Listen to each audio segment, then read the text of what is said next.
Hello everyone, this is Logan59XP here for another episode of the Nin-Cast here on April 23rd of 2021, and the final episode of The Falcon and the Winter Soldier has now released. So just like we did with WandaVision, we are going to be here to talk about basically my overall thoughts on the show. And yeah, so with that being said, let's just basically jump right into it. So first things first, this show, I should probably clarify something before we really talk about the show. I personally was not super interested in this show before it came out. Like, obviously I was gonna watch it because it's a new MCU show. Obviously I'm gonna go watch it, but I just wasn't all that excited. You know, it didn't grab me the same way that WandaVision was going into it. And maybe that's just because WandaVision was the first new MCU thing in like over a year. So I'm sure that had a part way to do with it. But even then, it's just kind of like, I don't know. Because I always saw the Falcon and Winter Soldier as like the more quote unquote safe MCU show. I know a lot of people have kind of described it as that before it came out. Like, oh yeah, WandaVision, that's the one that's going to be all weird and, you know, very different. And then, you know, Falcon and Winter Soldier will be more your, quote, standard MCU fare. And maybe that wouldn't have mattered to me as much before WandaVision. Like, if we got Falcon and Winter Soldier first, because as we all probably remember, for those who don't know, the Falcon and Winter Soldier was supposed to be the first MCU series. It was supposed to come out in August of 2020, and then WandaVision was going to be in like November or December. Obviously, that didn't happen for obvious reasons.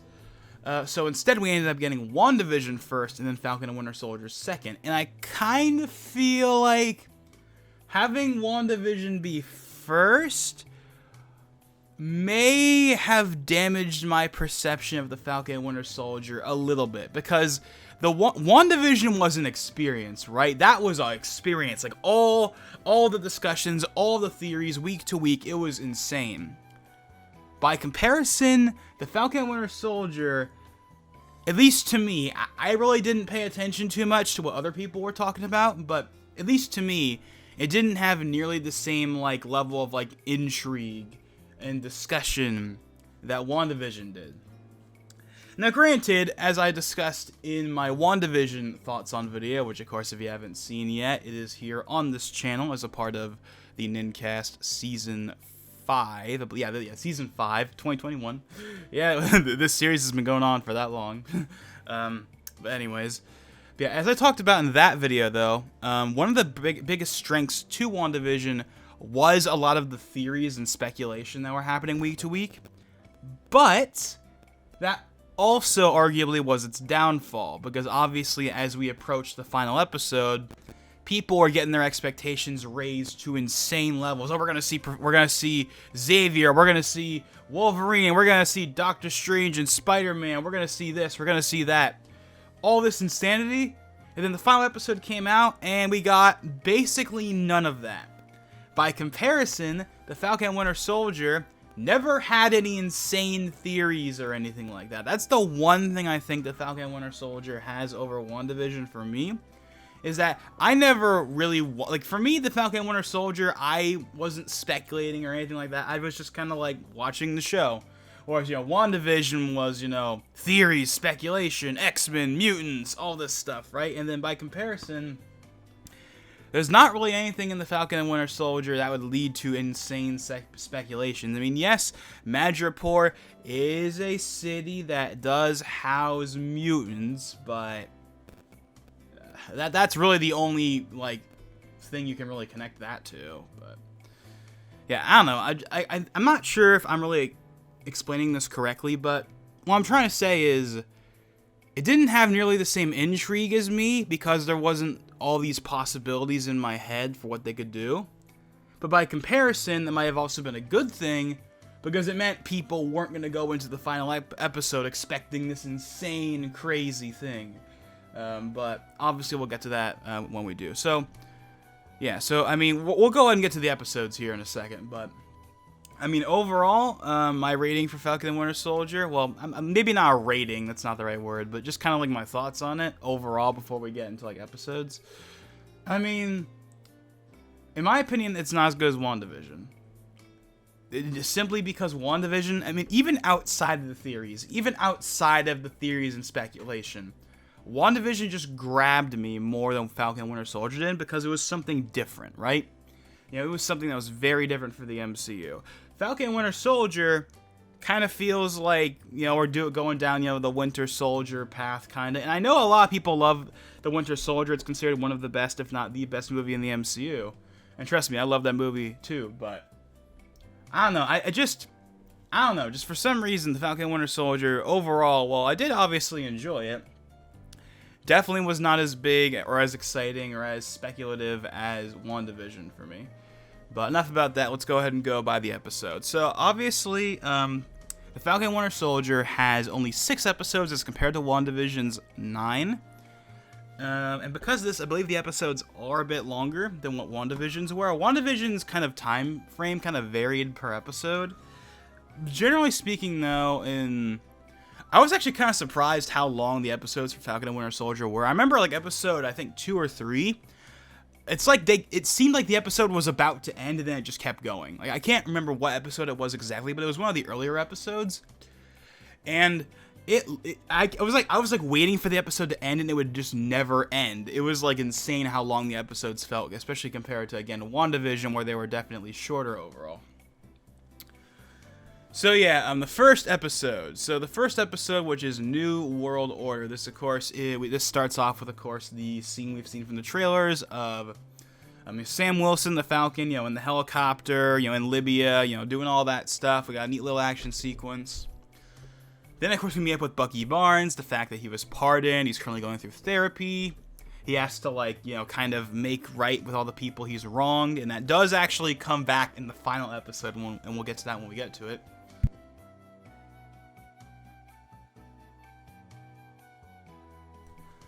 But yeah, so I definitely think that the first episode balances both Bucky and Sam pretty well. Because like the further we get into the episodes, they kind of focus more on Sam more. Especially in like the final episodes, like they definitely focus on Sam, his story, what's going to be happening with him. And, I mean, it makes sense, because it is called The Falcon and Winter Soldier, not The Winter Soldier and The Falcon. But, you know, still. And I did see there were some people that were a little disappointed that Bucky didn't get more to do, but honestly, I was fine with it. Because, again, I knew the main purpose of The Falcon and Winter Soldier, its main overall purpose in the MCU is to make Sam Wilson the new Captain America. That's how I always saw it, because that's obviously what they were going to do.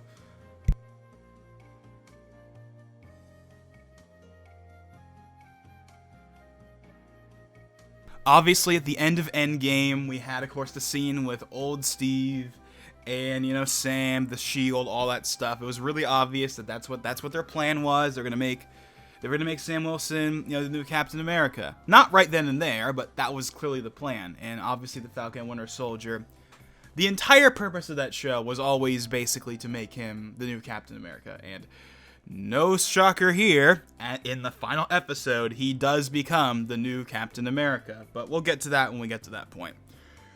However,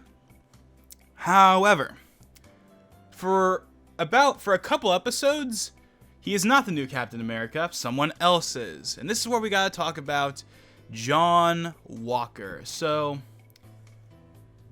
okay, let's go. Okay, before we talk about John Walker himself, there's something I need to bring up, because I'm honestly super surprised that people don't understand this. I remember on like Instagram seeing people there like, you know, oh, not my Captain America, this new guy sucks. And it's like, that's the point. That's the point. You're supposed to not like him. You're supposed to not like him. Why does that need to be brought up? Why does that need to be brought up? Okay, I think the main problem I had is it seemed like so many people genuinely thought that John Walker was going to be the new Captain America. Like, they genuinely thought he was going to be the new Captain America. I have no idea what they thought that. I have no idea why they thought that. We all saw Endgame. It's the highest grossing movie of all time. They clearly set up Sam to be the new Captain America. Not Bucky, not John Walker. It was really, really obvious that John Walker was only going to be the new Captain America temporarily. And then Sam was going to be the new Captain America for real going forward. And again, what do you know? That happened. But yeah, I saw so many people, and it's like, oh my god. Do these people actually think John Walker is going to be the new Captain America? Like, for real? Like, no. He obviously is not going to be the new Captain America. It's just temporary. Until he loses his title, and then Sam becomes the new Captain America. Yeah, I don't know why that needs to be brought up. I really don't know why people. I don't know why. I know I keep harping on this, but like I genuinely saw so many people that I could clearly tell really thought John Walker was gonna replace Steve Rogers, and I was like, oh my god, no, no, he was never going to. But you know what? Whatever. Obviously, the show is done. Obviously, everyone knows that John Walker isn't Captain America anymore, but that doesn't mean he's not still around. Of course, as we saw in the final episode, he is now U.S. agent, which of course is what he is in the comics and whatnot. But we're getting ahead of ourselves. So, Episode 2, The Star-Spangled Man. This is the one that, like, properly introduces John Walker. We got a tease of him at the end of Episode 1. Episode 2 is when they start to... John Walker starts to really become a thing. You know, he's on Good Morning America, which, by the way, by the way, that scene right there was a little blatant for me, because it was like, hey, look, it's Good Morning America, it's ABC News. Get it? Because Disney owns ABC, that's why they're using it. Whenever I see stuff like that, it's like so blatant. It's like, oh, they're obviously using Good Morning America because they own it, but whatever. Anyways, so yeah, obviously, John Walker, he strives to live up to the mantle of Steve, right?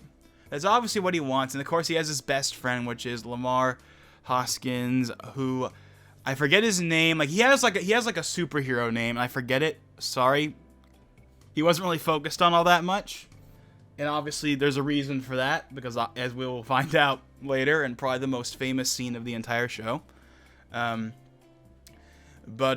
so obviously, they're going around, he's being the new Captain America. You know, he meets up with Sam and Bucky. They're not really happy with him. Bucky's not happy that... Oh yeah, I completely skipped over this, but in the first episode, Sam actually gives up the shield to like a museum, and it's as a way to, preserve the legacy of the shield and whatnot.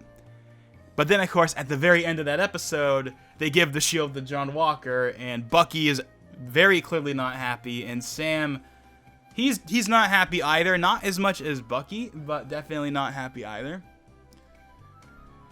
And because of that, they're not exactly thrilled with John Walker, because obviously they see him as kind of,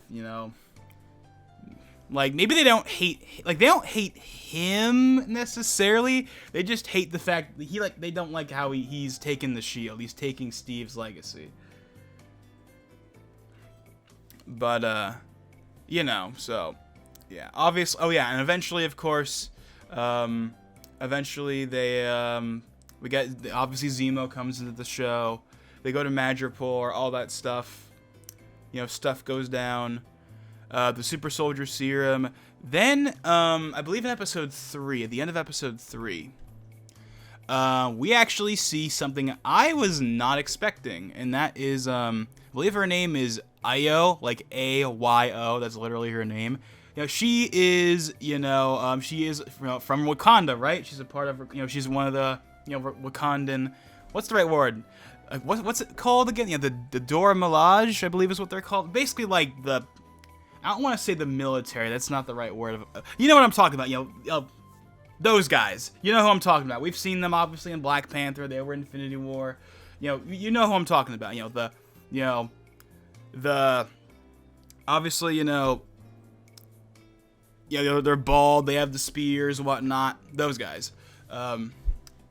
So they show up at the end of Episode 3, and the reason why they're there is because they want to get Zemo. Because, of course, Zemo, as we all know, if you've been following the MCU, is obviously Zemo is the one that killed King T'Chaka. Well, technically it was Bucky, but of course, he was under control. He was the Winter Soldier, etc. That's the whole reason why he has to atone, so to speak. Like, hey, if I can make peace with all the people I've wronged, even though it wasn't technically my fault, it'll make me feel better. And they even addressed that at one point in the show. But yeah, so obviously, yeah, they try to get Zemo,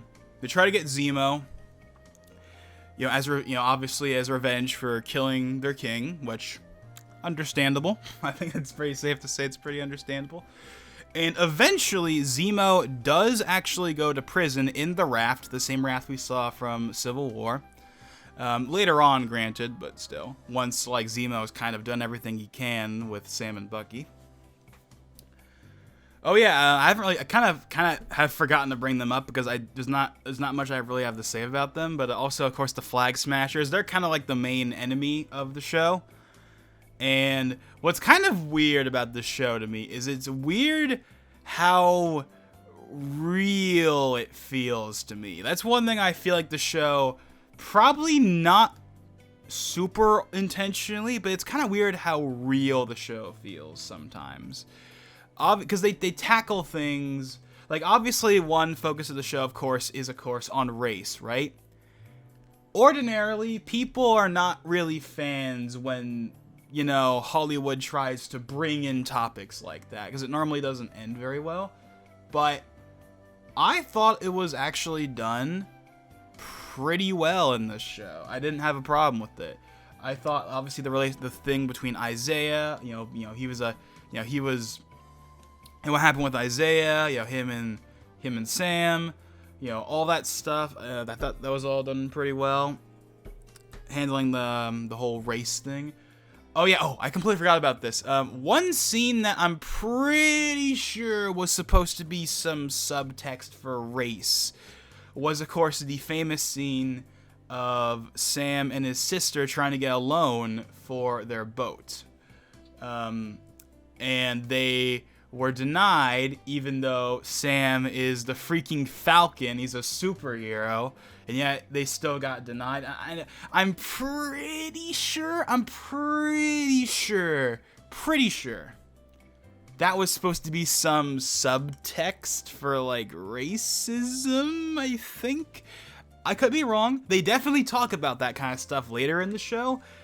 But I still kind of feel like that's at least part. I know what it's supposed to mainly be about, the blip, the people that came back, all that kind of stuff. But it definitely feels like there's some subtext for this is supposed to be some subtext for racism or something. I could be wrong.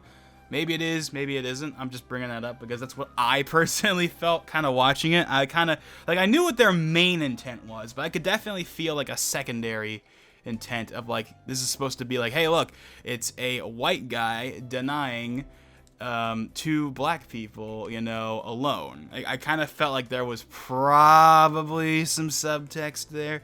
Again, I could be wrong. Maybe I'm overthinking it. That's just I don't know, that's the way I thought of it anyway. And then obviously they do some foreshadowing, for example, the scene I believe I want to say it's episode 5. It's either episode 5 or episode 4. I forget exactly which one. Where, Sam talks to Isaiah again. And Isaiah says, there will never be a black Captain America. Which is, the most obvious foreshadowing in the entire show. It's so obvious. Again, we already know that Sam's gonna be the new Captain America. But they basically just come out and say it. They just have Isaiah just straight up say it. There will never be a new black Captain America. And it's the most obvious foreshadowing ever. But, yeah. But yeah, I definitely think that, Isaiah, his struggles, that's handled pretty well. Obviously, in the end, he got the recognition he deserved. Obviously Sam got that statue in the Cap Museum. That was obviously really cool. You could definitely see the emotion on his face when he saw I'm I won't be forgotten. People will know the struggles I went through. 30 years. He went through 30 years. he absolutely deserves some recognition for going through all that. And that's definitely cool that he got that statue. And you could tell that it meant the world to him. You could see the emotion in his face when he was like hugging Sam at the end. So yeah, that was a nice way to wrap up that little side story with Sam and Isaiah. But yeah, I really don't have that much to say about the Flag Smashers themselves. I mean, their main goal is, their tagline, right, is one world, one people. The idea behind the Flag Smashers, as you can probably tell by their name, is basically they want to get rid of the idea of countries and borders. One Earth, one world, one people. And the reason why I say this show almost feels a little too real for me, it's not even like the race stuff, because obviously we've seen that plenty of times before in shows and TV. Or shows and movies, I should say. Obviously that's nothing new. Granted, this is the first time they're really talking about that in the MCU, but that's not what makes it feel real to me. What makes it feel real to me is the whole, like, getting rid of the borders, having one country, because obviously we are kind of in a state right now in real life of, like, globalization. Like, we're so connected, we're so connected thanks to the internet that it almost feels like borders are slowly going away. Even if it's not literally, maybe figuratively. Like, the internet has basically made borders much less of a thing than they used to be. The world is a lot smaller, right?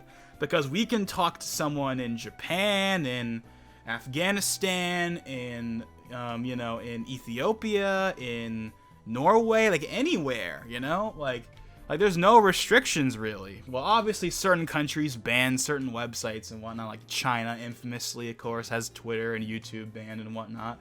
I know that some Middle Eastern countries have, I think, YouTube banned as well, but for the most part, you can talk with anyone, right? Like, the world really is a lot smaller as a result, because communication is so incredibly easy between, people of the entire planet. And the fact that the Flag Smashers' goal is basically to basically the extreme version of that. Like, because again, right now, there are borders still, there are different countries still, and that's not going to change anytime soon. But it definitely feels like we're a lot more connected than we used to be. Because again, the internet, right? The internet has made us so much closer, even if we're still very different and we're still hundreds of thousands of miles apart from each other. The fact that we can talk and communicate, with ease like that is just kind of crazy. It kind of goes to show, like, how insane the internet really is when you think about it. Like what capabilities we really have. Like, think about it. Like, the internet, what we can do. Like, we can stream, we can upload videos, we can talk with people, through texting or through social media, across the world. We can play games together, right? Like I could play with someone in Japan and Russia and, like, South Africa and Egypt and Italy all at the same time, and we can all be talking through, like, Discord or something. Isn't that crazy? Like, even 100 years ago, that would be unheard of, right? Even 100 years ago, when radio was the dominant form of entertainment and TV was still in its early stages. The fact that we can do stuff like we can right now is insane. It really is. But, okay, I know I'm getting off topic here from the Falcon Winter Soldier itself, but that's just something I just really felt like that was really interesting to me. The whole, like, I'm definitely, like, just the whole one world, one people thing really got me thinking, like, man, we really are, maybe not, we are slowly kind of moving towards that. Because, again, we're way more connected than we used to be. So it almost feels like borders are less of a thing than they used to be. Even though, obviously, the borders are still there. Obviously, you can't just walk into another country unless you're in the EU, of course, where they have literally no borders, basically. It's all basically one. I mean, of course, there are actually borders. Like, this is where Germany ends and this is where Austria begins. Obviously, that exists. But you can go, because of the EU and, like, the Schengen area, you can go from Portugal to, like, Lithuania and never have to deal with border control. You can just drive that entire distance and have no one stop you. It's like really interesting. Obviously, not every European country is in the Schengen area. For example, Switzerland, who of course is famous for being the incredibly neutral country that they are. They are not in the Schengen. Actually, no. They are in the Schengen area, but they're not in the EU.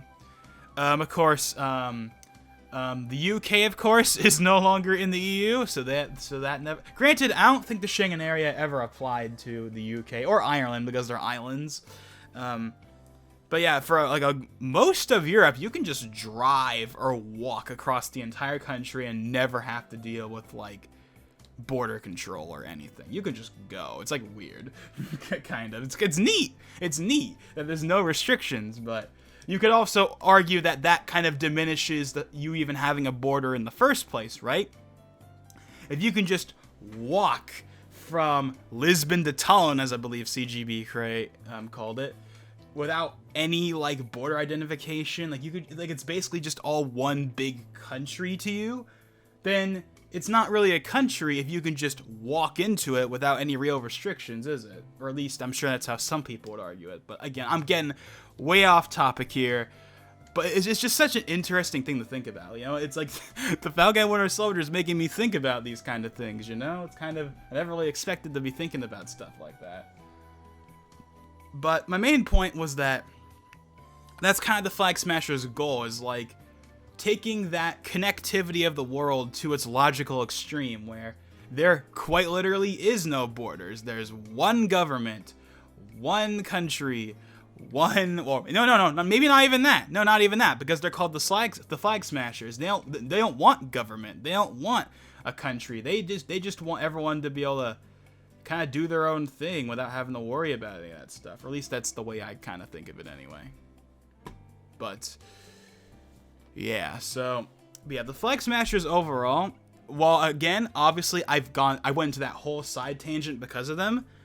But overall, as like the quote villains or antagonists or whatever, the main enemy, I mean, overall, you know, they're fine. Again, like the whole one world, one people thing kind of has me thinking again about the stuff I talked about before. But aside from that, I mean, in terms of just the show itself, you know, they do their job. They do their job. You know, they're there. Obviously, again, the main focus is like Sam and Bucky, more so Sam. And the Flag Smashers, they're just kind of there. So, you know, I don't have a problem with them, and they definitely are somewhat interesting, again, as I went through that whole side tangent, but overall, they're fine. I don't have too much to say about them. Okay, so let's go ahead and jump into episode 4, which is probably the most famous episode of the entire show. So this episode has actually quite a few things. Actually, no, I'm thinking about episode 5. Wait, did I say episode 5 or 4 before? Yeah. Episode 4. I think I said episode 5 before. Never mind. I got that screwed up. Episode 4. The world is watching. Well, sorry, the whole world is watching. This episode is famous for one scene, and that, of course, is the scene at the very end, which, of course, is the scene where John Walker comes in, even though Sam doesn't want him to. Like, Sam's trying to talk to, you know... Actually, no, is that the episode before? Okay, apologies if I'm screwing some of this up. I've only watched the episodes when they first came out. I never went back and rewatched them. But, is that the one, or is that a different one? Well, yeah, okay, forget that. Point is, John Walker comes in with Sam and Wilson, obviously. You know, to fight the Flag Smashers. They got the main leader there and everything. And then, throughout the course of the fighting, one of the Flag Smashers ends up killing Hoskins, Lamar, who of course is John Walker's best friend, who's been there for him, you know, basically no matter what. And when that happened, man, it got real. It got real. Like this whole sequence is like basically this show's equivalent of the Evan Peters scene in WandaVision episode 5. It's basically the equivalent. It's definitely not as big because there wasn't the insane speculation and stuff, but like this is the scene. Like WandaVision's scene was Evan Peters. This show's scene is this entire sequence, especially the part at the end. But yeah, Lamar's dead, and John Walker, he's like, come on, buddy, wake up. And then like the Flag Smashers are just like, oh shit, we screwed up. And then they try running for it, and then you just see John Walker. He just changes. Like you can just see it in him, right? You can just see he just changes. Like he was out for blood. He was out for blood. He was like, oh no, you ain't getting away. You ain't getting away from me. And then he chases down not Sarah, but the other one. Because Sarah's like the leader, right? But like the other guy, who didn't actually do it, obviously, because he says, "Yo, this wasn't me. It wasn't me." I'm getting ahead of myself. So he chases that guy down, and then the most famous scene in the entire show takes place, and is by far the closest that this show gets to above PG-13. Now, it's not quite that, because it is PG-13 still, so they don't show it. Like they like the angles are deliberately designed in a way to not deliberately show it, because again, PG-13. But for PG-13 for the MCU, it's pretty intense for like what it is. Like that was the most real scene, man. That was the most real scene I think I've seen in a while, like in the MCU. Like that was such a real scene. And he just completely guts him with the shield, right? And obviously they don't show it, because again, PG-13, but they do show blood. Again, not the full way, because again, PG-13. But they do show, of course, the famous shot at the very end, where John, he grabs the shield again. Everyone's looking around him. They got their phones out. Everyone knows about this. Everyone knows that John Walker just went out and murdered someone. That the new Captain America, the face of, he killed someone in cold blood. And everyone knows full well Steve wouldn't do that. Steve would not do what John Walker did. And that's the point, right? That's the point. This, again, goes back to the whole thing of like, oh, John Walker, he sucks. And I'm like, he's supposed to. He's supposed to be different. The whole point of his character is to scream, this isn't Steve. This isn't Captain America. That's the whole point. That's the entire point of that entire thing. And of course, it all culminates. It all culminates in that scene where he kills that Flag Smasher in cold blood in the most blatant way we've probably ever seen in the MCU. Again, they went as pretty much as far as they could while still being PG-13. And then, of course, he grabs the shield, and then, of course, you see the blood on the shield, and then, boom, the episode ends. Oh, man, that episode, that was definitely, that part right there was arguably the best. Okay, I'm not sure if it's the best part of the show, but it's definitely the most iconic part, I think. Like, that shot will be remembered for years to come. And then, episode 5. Walker is on the run from what, of course, he did in episode 4, as you would expect. And eventually, he gets brought in. And, of course, no shocker, John Walker, of course, is stripped of his title. He's no longer Captain America. He had to return. Well, technically speaking, he never had the shield because Sam took it from him. But, yeah. And then, obviously, he was not exactly thrilled with that whole fiasco. And then we get introduced to, what the heck is her name? Valentina Allegra de Fontaine. Okay, yeah, that name is a bit much. So she comes in, and apparently she's supposed to be like this notable character. I personally didn't really know anything about her until she was revealed. So I know that obviously, she's from the comics, obviously. She's like important. I personally don't really know too much about her, but it was really obvious from the way she was talking that she's like an important character. And obviously, and then after that, we basically after this whole thing with Walker and Delane and then D Fontaine, whatever her name is,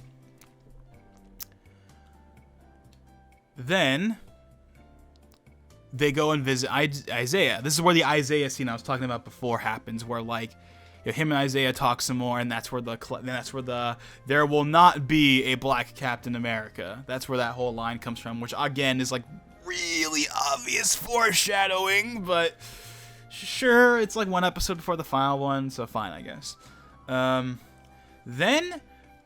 Okay, I've kind of overlooked this part of the story because it's not a super big part of it, but obviously there's this whole thing with, Sam, his sister, the family boat, all that stuff. That actually comes back, actually in in the 5th episode. They go back with Bucky, and they go and fix up the family boat as best they can with assistance from all their neighbors, locals, all that stuff. In fact, they call in a lot of favors because Sam's mom and dad, they did a lot for the community in their area, and because of that, they built up a lot of favors. And because of that, they were able to call in those favors to help fix the boat. And of course, that was their parents' boat, right? That was their boat. So they came in, helped out, and that was really, that was nice to see, obviously. And we got a little montage of them working on the boat for a bit. So, that was neat and all. Then Bucky comes in, and he has a case for Wilson that has something in it,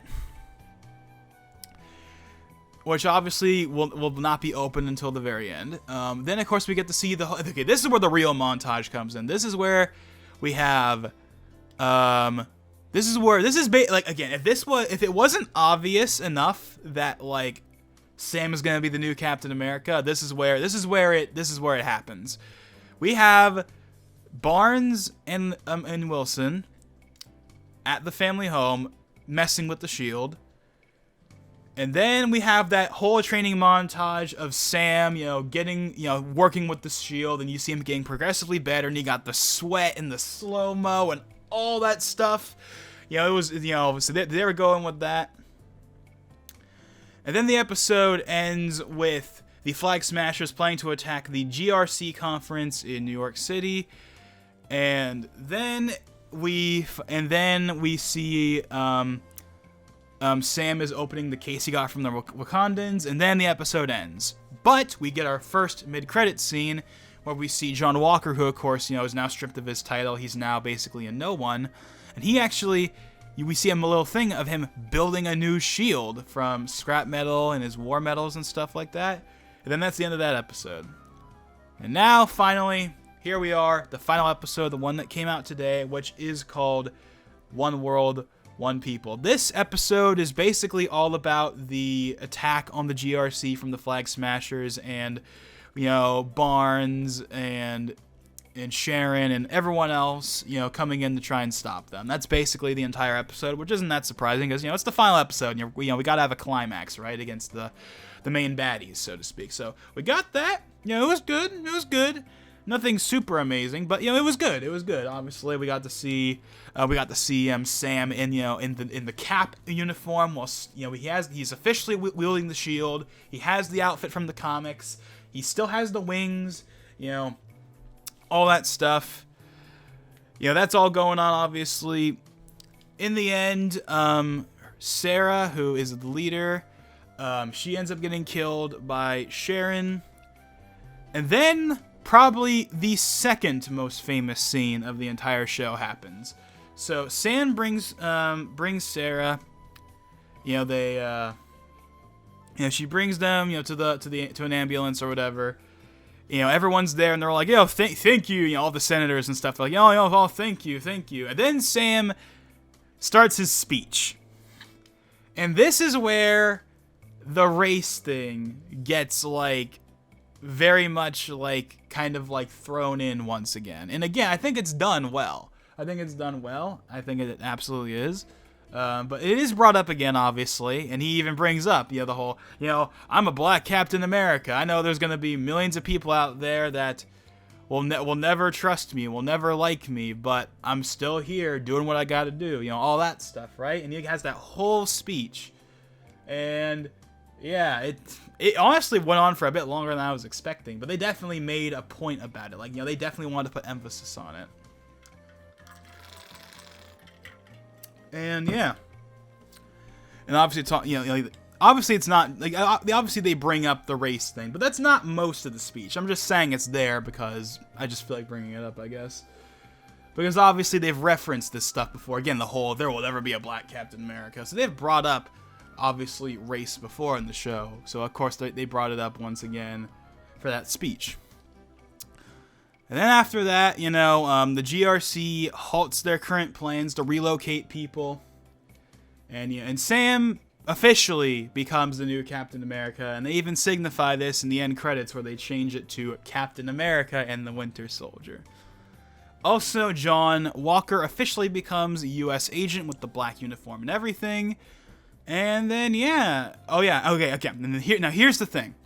So you know how earlier in the show, they had that whole thing with Bucky and trying to amend for all the wrong he's done as the Winter Soldier? And then they kind of dropped that in favor of talking about Sam and his story? Well, they bring it up one last time in the final episode, because near the end of the episode, Barnes makes amends with the final person on his list. And that, of course, is Nakajima, who, of course, is the old, Japanese man who lost his son that we saw in the first episode that he was hanging out with. And then we find out later on in the show, which I kind of skipped over, that it turns out the person that killed his son was actually Bucky as the Winter Soldier when he was under control with Zemo. But he never actually told the father about it. He never said anything. He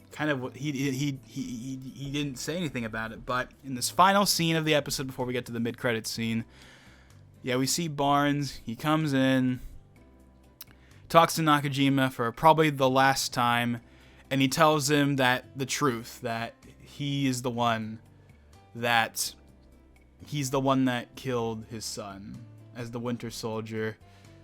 And then he crosses him off his list, and we see later on, his therapist from earlier. Bucky gives her the book. And he's like, yeah, I've done everyone. I've made amends. Thank you for everything. And basically, that's basically it. That's the Falcon and the Winter Soldier. And then finally we get a mid-credit scene showing that Sharon Carter has been pardoned for all the stuff she's done. Then we see at the end, Carter's calling a contact, informing her that their buyers now have access to government resources, so I'm curious to see what that's going to be happening. So what's going to be going on with that? And with that, that's it. That's the Falcon Winter Soldier. I'm surprised we didn't get another. I'm surprised we didn't get an after-credit scene, because in WandaVision we got a mid-credit scene and then we got a post-credit scene. For Falcon Winter Soldier, we just got a mid-credits. We didn't get a post-credit scene, which is a little surprising, but okay then. So yeah, that is the Falcon and the Winter Soldier, and it's definitely a good series, absolutely. Personally didn't enjoy it as much as WandaVision because it didn't have the same level of like hype and speculation. But obviously Falcon and Winter Soldier is a good series. And, of course, the most notable thing coming out of it is, of course, Sam Wilson is officially now Captain America. And, in fact, it was confirmed today by the Hollywood Reporter that there is indeed another Captain America movie in the works, Captain America 4, basically. And it's going to be starring Sam Wilson's Captain America, and it'll be taking place after the events of this series. So that's another movie to be looking forward to sometime in the future. We don't know if it's going to be a part of Phase 4 or not. I think it's probably going to be a part of Phase 5 because they already have so many movies on their plate anyway. So it's probably going to be a Phase 5 movie. So we're not going to be seeing it for a couple of years. But for those of you who want to see more of Sam Wilson as Captain America. We will definitely be getting that sometime in the future, so that will definitely be cool. And obviously, Bucky's not going anywhere. I'm sure he'll be in Captain America 4 as well. I'm sure he'll show up every now and then anyway. But yeah, so that's the Falcon Winter Soldier. I'm honestly kind of surprised I talked about it for as long as I did, because I really don't have that much to say about this series in comparison to WandaVision, because again, it didn't have the same level of like insanity and speculation that WandaVision did. I just kind of watched the episodes week by week, not really expecting too much, and it's definitely a good show. Not as good as WandaVision in my opinion, or at least the overall experience of it. Like maybe as a show, maybe you could argue it's better. But in terms of the experience, right? The experience of watching WandaVision and everything surrounding that was way better to me than Falcon and Winter Soldier. With Falcon and Winter Soldier, I just kind of watched the episode, and then that was kind of it. I didn't really look at that many videos. There wasn't really a lot of speculation. You know, it just kind of was like, hey, new episode. But it didn't have that same kind of fervor that WandaVision did, in my opinion. But obviously, good show, and obviously, if you haven't seen it yet, and you have Disney Plus, go watch it. Like, come on. But yeah, so the next thing that'll be happening in the MCU, actually, originally it would have been Black Widow, but of course Black Widow has been delayed again, now in July, but this time it's gonna for real come out, because they've officially confirmed the Disney Plus Premier Access, which means if they have Disney Plus Premier Access, it's going to come out in July. Like, regardless, the theaters are improving. We saw with Godzilla vs. Kong that the theaters, they're coming back. They're coming back. Like, Godzilla vs. Kong has made almost as much as Godzilla the King of the Monsters. And that was in 2019, when the theaters were alive and well. So the fact that Godzilla vs. Kong is making that kind of money in a pandemic situation clearly shows that the theaters are here to stay. I've seen so many people that are like, the theater's gonna go away, man, the future is streaming, and it's like, okay, the streaming is the future if we're talking about like TV shows. I 100% agree that streaming, like you know, cable, stuff like that, it's already dying. Streaming is quickly becoming the place for the TV shows. But as far as movies are concerned, theaters are not going to go anywhere, and of course the theatrical experience is something you can't replicate at home. You just can't. Whereas, like, you know, transitioning from cable to a streaming service, nothing really changes in terms of the viewing experience. Whereas, like, the theater obviously is a completely different beast. So, yeah, so Black Widow is going to be coming out in July. I will be trying to watch it in the theater. The friend I normally watch the MCU movies with in the theater, he is not going to be able to watch it. He's not going to be able to do that immediately, so we'll see how that goes. Maybe the situation will change. Maybe I'll just go on my own. I really don't know. But obviously, I'm going to try and be able to watch it in the theater. I mean, I don't know if I'm going to have the vaccine by then. I haven't had it yet, but I know they're obviously starting to roll out more. I know that my mom actually has been getting her injections. So, you know, it's slowly starting to be a thing, and by the time we reach July, we'll probably be in the clear anyway. But even if I didn't get the vaccine by then somehow, I'd probably still be okay, because a lot of the other people will have it, and if that happens, that means the chances of me getting anything goes down significantly. But obviously, I'll follow whatever precautions I have to. Like, maybe if you don't have the vaccine, you gotta have the mask or something, and it's like, if that's the case, then, you know, it is what it is. But obviously, by the time we reach July, though, I'll probably have the vaccine. I think enough of it will be rolled out to the point where that probably won't be an issue. But yeah, but since Black Widow is not happening until July, the next thing on the docket for the MCU is going to be Loki, which will be premiering I believe, on June 11th, which is actually really interesting timing, because June 11th is going to be E3 time, right? Because E3, we know for a fact, is coming back. It's been confirmed. Let me actually go check. I know we're getting a little off track here. Yeah, the next event, yeah, E3 2021 will start on... When is it going to start? Let me see when exactly it's going to start during it. E3... I believe it starts... Okay, it starts on June 12th. Yeah, June 12th through 15th. So Loki will be premiering right before E3 starts. So that'll actually be really cool. Get a new MCU show alongside new game announcements, basically. That'll be really cool, obviously, to have. But yeah, we're going to have a big break now, though. Well, maybe not a big break, but definitely a break, because WandaVision was January to March, and then, of course, Falcon and Winter Soldier was March to April. And now we're not going to get anything new until June, so we're going to have nothing in May. Again, there was supposed to be something in May, Black Widow, but that got delayed, so... You know, it is what it is, but, yeah. So, yeah, this is going to obviously be the last one of these I do for a little while, obviously, but obviously when Loki... Actually, no, because Loki is not going to... Is Loki going to end? Okay, actually, no, when's Loki going to end? Is it going to end before or after?